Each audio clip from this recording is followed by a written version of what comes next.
الحمدللہ رب العالمین والصلاة والسلام علی سید المرسلین اما بعد فاعوذ باللہ من الشیطان الرجیم بسم اللہ الرحمن الرحیم الصلاة والسلام علیک یا رسول اللہ وعلی آلک واصحابک یا حبیب اللہ۔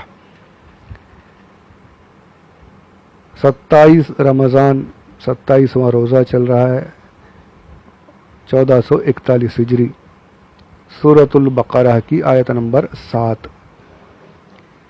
اللہ عز و جل نے ارشاد فرمایا کہ ان کے دلوں پر مہر ہے، ان کے کانوں پر سننے کی طاقت پر مہر ہے، اور آنکھوں پر پردے غشاوہ فرمایا۔ وہاں پر بھی مہر فرما دیا جاتا، وہاں بھی ختم کا لفظ استعمال کر دیتا، وہاں بھی تو ختم کا لفظ استعمال کر دیا جا سکتا تھا۔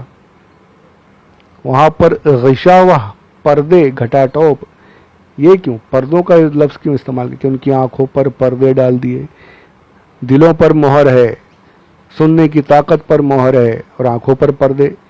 تو یہ مہر اور پردے میں فرق کیا ہے؟ یہ قرآن پاک ہے، یہ کسی بندے کا کلام نہیں ہے، اس کا ایک ایک لفظ ایک دم ایکوریٹ، اس سے اچھا لفظ اس جگہ آ ہی نہیں سکتا۔ جو لفظ قرآن پاک میں جس جگہ آ چکا ہے اس سے بہتر لفظ آ ہی نہیں سکتا۔ یہ چیلنج ہے، قیامت تک کوئی نہیں لا سکتا۔ اس میں کچھ اس سے بہتر لفظ لا کر دکھا دو، کسی کی طاقت نہیں لا کر دکھا سکے۔ جیسے یہاں پر ہے، جو جس جگہ پر ہے ایک دم بالکل صحیح ہے۔ اب یہیں پر دیکھ لیجئے، وہاں مہر فرمایا گیا، یہاں فرمایا گیا پردے، یہ کیوں؟ تو بتاتے ہیں علماء، تفاسیر میں لکھا ہے کہ مہر جو ہوتی ہے وہ باہر کی چیز کو اندر آنے نہیں دیتی اور اندر کی چیز کو باہر جانے نہیں دیتی، ہے نا۔ مہر جب لگ جاتی ہے تو اندر سے کوئی چیز اس کے اندر جائے گی نہیں، باہر سے کوئی چیز اندر جائے گی نہیں، اور نہ ہی اندر سے کوئی چیز باہر نکل سکے گی۔ جو جہاں ہے وہ وہاں پر مہر لگی ہوئی، سیل ہو گیا ہے۔ اب باہر والا اندر نہیں آ سکتا، اندر والا باہر نہیں جا سکتا۔ یعنی کانوں میں جو ہے باہر سے آوازیں اندر آتی ہیں، کان جو ہے باہر سے آوازیں اندر لیتے ہیں، سنتے ہیں، تو مہر لگ گئی کہ اب باہر سے کچھ اندر آ نہیں سکتا۔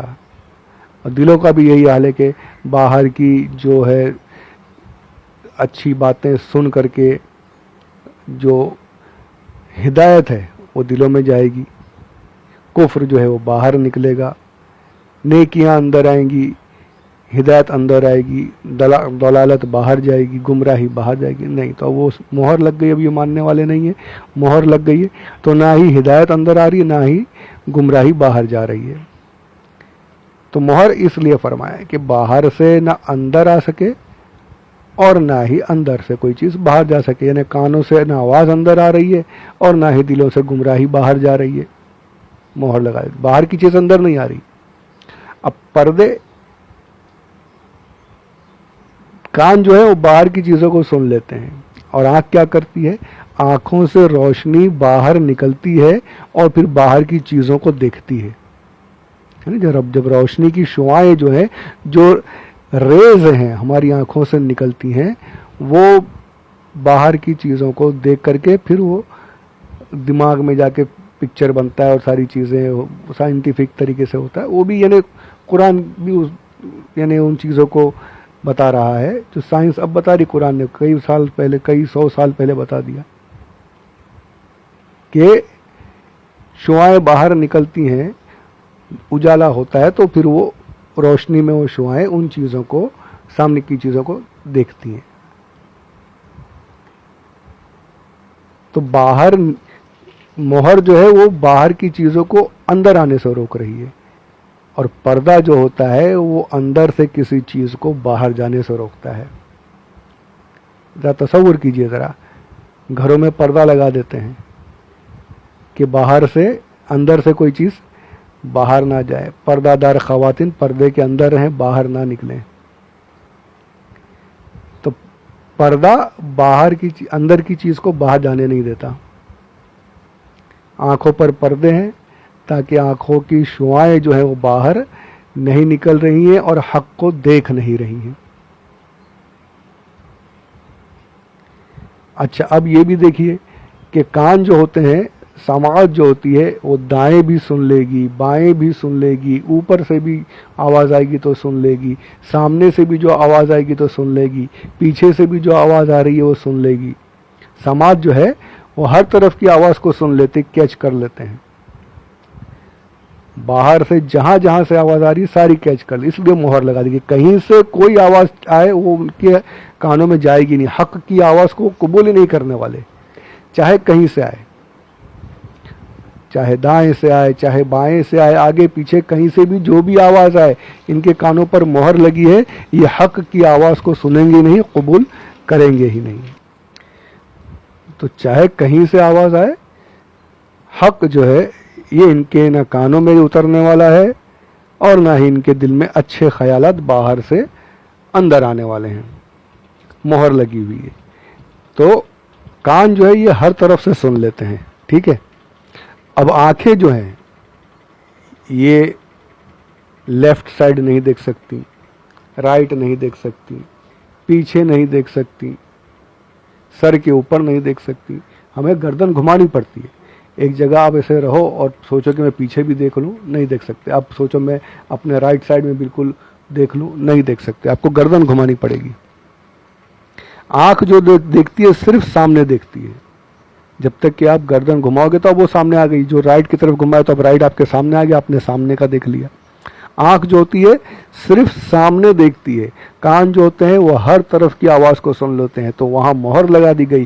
آنکھ جو ہوتی ہے جو صرف سامنے دیکھتی ہے، تو آنکھوں پر سامنے کی طرف پردہ ڈال دیا گیا کہ اب کچھ نظر ہی نہیں آنے والا ان کو۔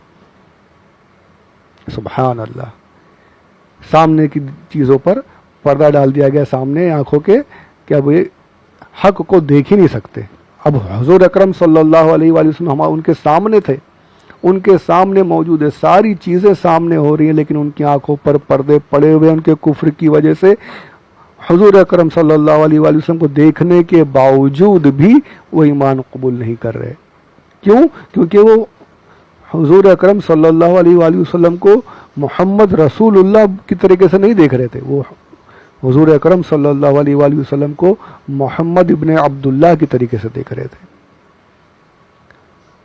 اگر محمد رسول اللہ مان کر دیکھتے تو ضرور ایمان لے آتے۔ محمد ابن عبداللہ سمجھتے رہے، اپنے جیسا سمجھتے رہے، اپنے برابر کا سمجھتے رہے، اس لیے ایمان قبول ہی نہیں کیا، آنکھوں پر پردے پڑے ہوئے تھے۔ تو پتہ چلا کہ نبی کو اپنے جیسا سمجھنے والے وہ ایمان سے محروم ہو جاتے ہیں۔ اپنے جیسا سمجھنا یہ نبی کی شان نہیں ہے، اور یہ امتی کی اوقات نہیں کہ نبی کو اپنے برابر سمجھے، معاذ اللہ رب العالمین۔ جو اپنے جیسا محمد ابن عبداللہ کرتے رہے وہ ایمان ہی نہیں لائے، اور آج بھی ایسے موجود ہیں جو کلمہ تو پڑھتے ہیں، اس کے باوجود کہتے کہ وہ تو ہمارے جیسے تھے، ہمارے جیسے بشر تھے، ہمارے جیسے تھے، ان کو اللہ نے عزت دی، ہمارے بڑے بھائی ہو گئے، ایسی باتیں۔ تو اللہ ایسے گمراہوں سے بچائے رکھے، آمین بجاہ النبی الامین صلی اللہ علیہ وآلہ وسلم۔ تو کہنے کا مطلب یہ ہے کہ سمع اور ابصار، اور پھر اس کے اوپر دلوں پر اور کانوں پر مہر اور آنکھوں پر پردہ، اس پیارے سے فرق کو سمجھ لیجیے، کتنا پیارا فرق اللہ عز و جل نے ارشاد فرمایا، کتنا پیارا بتایا۔ ایک ہی لفظ ہے، مہر ہے اور پردہ ہے، اور پھر اس کی تفسیر کو جب دیکھیں کہ مہر کیوں فرمایا گیا اور پردہ کیوں فرمایا گیا تو دل جھوم اٹھتا ہے، سبحان اللہ سبحان اللہ سبحان اللہ۔ اب اس کے بعد آگے بڑھتے ہیں، غشاوہ بھی فرمایا، اب پھر ان کے بارے میں بتاتا ہے ان کا انجام۔ یہ جو انہوں نے جو کچھ کیا ہے، یہ جو کچھ کر رہے ہیں، یہ مہر جو انہوں نے اپنے اوپر لگا لی، حق قبول نہیں کرتے، اب اس کا انجام کیا ہوگا؟ وہاں پر بھی انجام بتایا گیا نا، وہاں پر بھی مومنین کے بارے میں بتایا گیا کہ یہ جو نیکیاں کر رہے ہیں، جو صدقات دیتے ہیں، نمازیں پڑھتے ہیں، جو اللہ پر ایمان لائے ہیں، تو اس کے بعد انہیں کیا مل رہا ہے؟ فلاح ملی، ہدایت ملی۔ پچھلی آیتوں میں آپ نے سنا ہدایت عطا کی میں نے، فلاح مل جائے گی، ان کا انعام بتایا گیا، اور یہاں پر ان کا انجام بتایا جا رہا ہے کہ یہ جو کفر کر رہے ہیں تو ان کا انجام کیا ہے؟ یہ حق قبول نہیں کرتے، اس کا انجام لہم عذاب عظیم، بہت بڑا عذاب ہے۔ عظیم جو ہوتا ہے نا، پہلے عذاب کا معنی ہوتا ہے کسی چیز کو روکنا، تکلیف دینا، کسی کو تکلیف دے کر کسی چیز سے روکنا۔ اب روکنے کو میٹھے پانی کو عربی میں کہتے ہیں عذبن، الماء عذب، میٹھا پانی۔ کیوں؟ کیونکہ اسے روکا جاتا ہے، یا وہ پیاس کو روک دیتا ہے، پیاس لگی پانی پیا، پیاس ختم ہو گئی روک گئے، یا اس طریقے سے بھی سمجھیے کہ اس پانی کو جمع کیا جاتا ہے، برتنوں میں جمع کرتے ہیں، نہروں وغیرہ میں جمع ہو جاتا ہے، تو اس لیے میٹھا پانی کو عذب کہا جاتا ہے کہ اس سے پیاس بجھتی ہے، اسے جمع کیا جاتا ہے۔ اسی طریقے سے عذاب کو عذاب اس لیے کہتے ہیں کہ سزا کے ڈر سے، سزا بھی کہا جاتا ہے کہ ایسی سزا جس میں درد ہو، اور درد کیسا؟ پھر وہ آگ سے جلانا، کاٹنا، یہ سارے عذاب ہیں۔ سزا کے ڈر سے بندہ جو ہے گناہوں سے رک جاتا ہے، تو اس لیے عذاب کو عذاب فرمایا گیا۔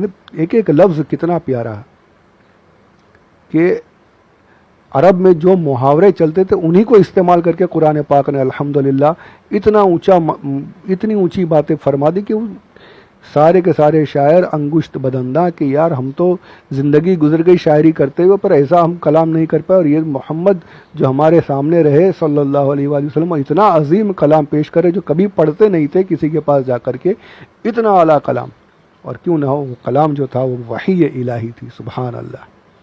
تو عذاب کے بارے میں یہ عذاب یہ ہوتا ہے کہ کسی چیز سے روکنے کے بارے میں عذاب کہا گیا۔ اب عذاب کے بعد عظیم، کہ ان کو عذاب تو ہے پر عظیم، عظیم کہتے ہیں اسے جو حقیر کے مقابلے میں ہو، اور کبیر جو ہوتا ہے وہ صغیر کے مقابلے میں ہوتا ہے، صغیر چھوٹا، کبیر بڑا، اور عظیم جو ہوتا ہے وہ بہت بڑا۔ ان کے لیے اتنا بڑا عذاب ہے، اتنا بڑا عذاب ہے جنہیں بیان نہیں کیا جا سکتا۔ کفار کو اتنا بڑا عذاب دیا جائے گا۔ تو فرمایا گیا کہ یہ جو انہوں نے کفر کر کر کے اپنے دلوں پر مہر لگا لی، اللہ عز و جل ان کے دلوں پر مہر کر دی، ان کے کانوں پر مہر ہو گئی، ان کی آنکھوں پر پردے ہو گئے، حق قبول نہیں کرتے، حق نہیں مانتے، ایمان نہیں لاتے، تو اب اس کی سزا یہ ہے کہ ان کے لیے بہت بڑا عذاب ہے۔ تو الحمدللہ رب العالمین، یہ چند باتیں میں نے سورۃ البقرہ کی آیت نمبر 7 کے تعلق سے آپ کی خدمت میں پیش کی ہے۔ الحمدللہ اس کی تفسیر بھی کتابوں سے میں نے مکمل کرنے کی سعادت حاصل کی۔ اب انشاءاللہ اس کے بعد آیت نمبر 8 کے تعلق سے چند باتیں عرض کریں گے۔ اللہ عز و جل اسی طریقے سے یہ سلسلہ جاری رکھے اور ہم سب کو صحیح علم حاصل کرنے کی توفیق عطا فرمائے، اور اسے خوب پھیلانے کی بھی توفیق عطا فرمائے۔ شیطان ہمیں بہت روکتا ہے، میں جانتا ہوں، بہت ہی یعنی ہمارے ساتھ حال برے چل رہے ہیں، ہمارے نیکیوں کی طرف ہم راغب ہوتے ہی نہیں، پھر بھی جو سنتے ہیں الحمدللہ میں ان کا شکریہ ادا کرتا ہوں کہ سنتے ہیں، اللہ انہیں جزائے خیر عطا فرمائے، اور ہم سب کو صحیح معنوں میں علم دین حاصل کرنے کی توفیق عطا فرمائے۔ پروردگار اس سلسلے کو مقبول فرمائے، ہماری توقعات نہیں، اللہ مقبول فرمائے، پھر دیکھیں پھر کیا ہو جائے گا۔ اللہ اگر قبول کر دے، لوگوں کے دلوں میں ڈال دے، تو پھر تو سبحان اللہ۔ آمین بجاہ النبی الامین صلی اللہ علیہ وسلم، وما علینا الا البلاغ المبین۔